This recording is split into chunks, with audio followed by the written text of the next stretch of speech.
بسم اللہ الرحمن الرحیم۔ عزیز دوستو، السلام علیکم ورحمۃ اللہ وبرکاتہ۔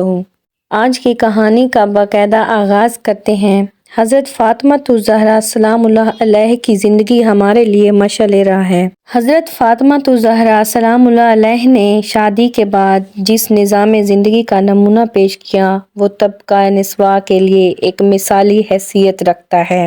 آپ گھر کا تمام کام اپنے ہاتھ سے کرتی تھیں، جھاڑو دینا، کھانا پکانا، خرچہ چلانا، چکی پیسنا اور بچوں کی تربیت کرنا، یہ سب کام، اور ایک اکیلی سیدہ۔ لیکن یہ سب کچھ کرنے کے بعد بھی کبھی تیوروں پر بل نہ پڑے اور نہ کبھی اپنے شوہر حضرت علی علیہ السلام سے اپنے لیے کسی مددگار یا خادمہ کے انتظام کی فرمائش کی۔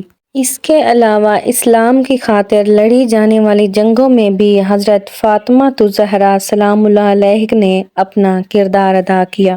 پیغمبر اکرم صلی اللہ علیہ وآلہ وسلم کی 10 سالہ حکومت میں 27 یا 28 غزوہ اور 35 سے 90 تک سیرت و تاریخ میں ذکر ہوئے ہیں۔ حضرت علی علیہ السلام نے حضرت فاطمہ الزہرا سلام اللہ علیہ کے ساتھ مشترکہ زندگی اکثر و بیشتر میدان جنگ یا تبلیغ میں گزاری، اور آپ کی غیر موجودگی میں حضرت فاطمہ الزہرا سلام اللہ علیہ گھر کی ذمہ داری اور بچوں کی تربیت میں مشغول رہتی۔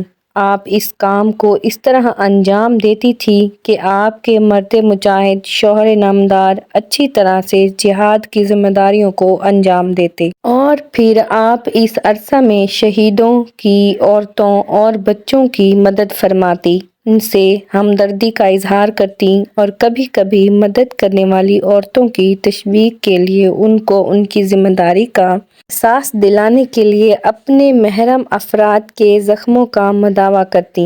جنگ احد میں حضرت فاطمہ الزہرا سلام اللہ علیہ عورتوں کے ساتھ احد کے میدان میں گئیں، اور اس جنگ میں پیغمبر اکرم صلی اللہ علیہ وآلہ وسلم بہت زیادہ زخمی ہو گئے تھے، اور حضرت علی علیہ السلام کے جسم اقدس پر بھی بہت زیادہ زخم لگے تھے۔ فاطمہ الزہرا سلام اللہ علیہ پیغمبر اکرم صلی اللہ علیہ وآلہ وسلم کے چہرے سے خون صاف کرتی تھیں، مجاہدین کو پانی پلانے کا کام بھی کرتی تھیں۔